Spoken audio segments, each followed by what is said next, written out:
Buongiorno a tutti, sono Guido Moscarella, CEO del gruppo Innoveri, società System Integrator, in particolare focalizzata nella cyber security. Con questa serie di video che stiamo lanciando abbiamo l'obiettivo di divulgare alcune nozioni in ambito cyber ad una platea quanto più ampia possibile. Cos'è un Vulnerability Assessment? Un Vulnerability Assessment è una review di tutte quante le vulnerabilità che possono essere riscontrate all'interno di un sistema informativo. Le vulnerabilità sono quei errori di tipo sia software o anche di configurazione che possono essere utilizzati da un attaccante per sferrare un attacco di tipo informatico. Esempi di errori di tipo software possono essere l'SQL injection, cross-site scripting, che sono propri di applicazioni di tipo web. Oppure, per quanto riguarda i sistemi operativi o applicazioni desktop, c'è la privilege escalation, che utilizza delle vulnerabilità all'interno dei sistemi di autenticazione, ad esempio, o esempi di cattiva configurazione possono essere anche quelli di aver lasciato un software con le credenziali, quelle di default. Generalmente i vulnerability assessment vengono effettuati attraverso dei tool che permettono quindi poi alla fine del processo di avere una situazione dettagliata di tutte le vulnerabilità presenti all'interno degli asset.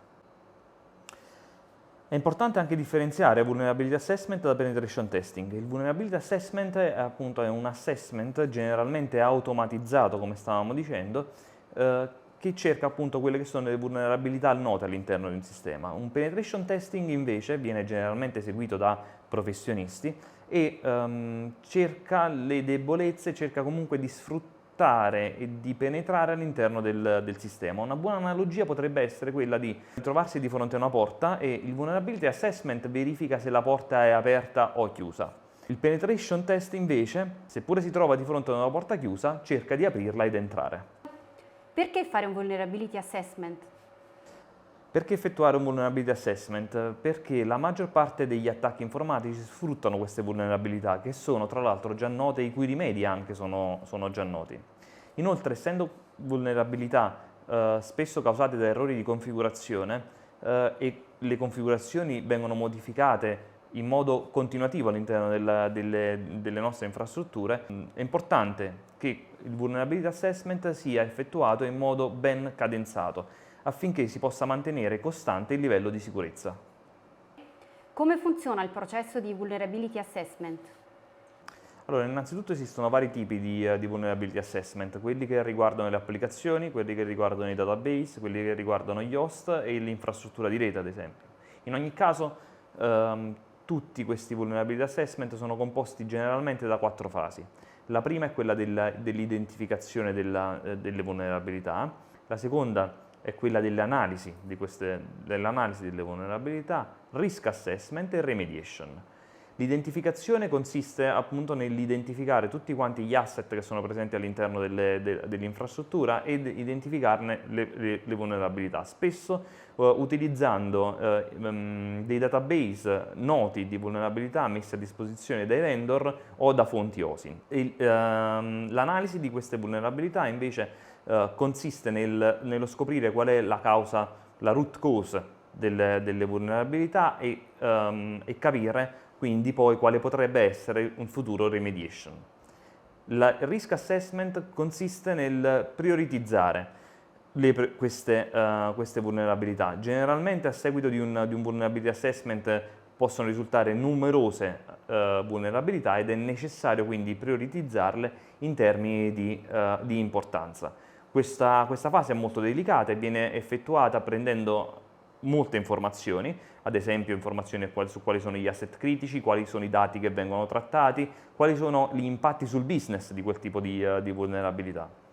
E l'ultima fase poi è il remediation. La fase di remediation è quindi la fase di chiusura, quella che serve per eliminare la vulnerabilità. Si vengono definiti tutti quanti gli step, sia da un punto di vista di procedure, sia da un punto di vista proprio di azioni da eseguire. Esiste un sistema di classificazione delle vulnerabilità?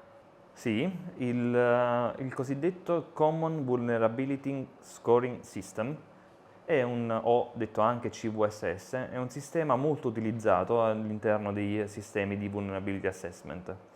In particolare questo sistema permette di assegnare ad ogni vulnerabilità uno score. Come abbiamo detto in precedenza, durante la fase di risk assessment vengono prioritizzate le vulnerabilità e viene utilizzato generalmente questo score, quindi questo numero, per dare questa informazione.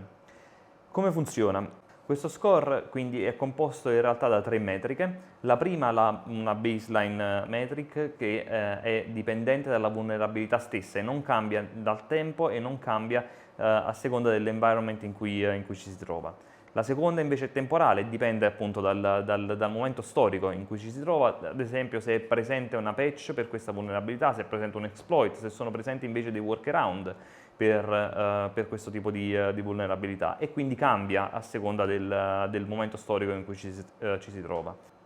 La terza invece è dipendente dall'environment, quindi dal contesto in cui questa vulnerabilità si trova e quali sono i sistemi che sono interessati da questa vulnerabilità e quanto sono critiche le informazioni che presentano.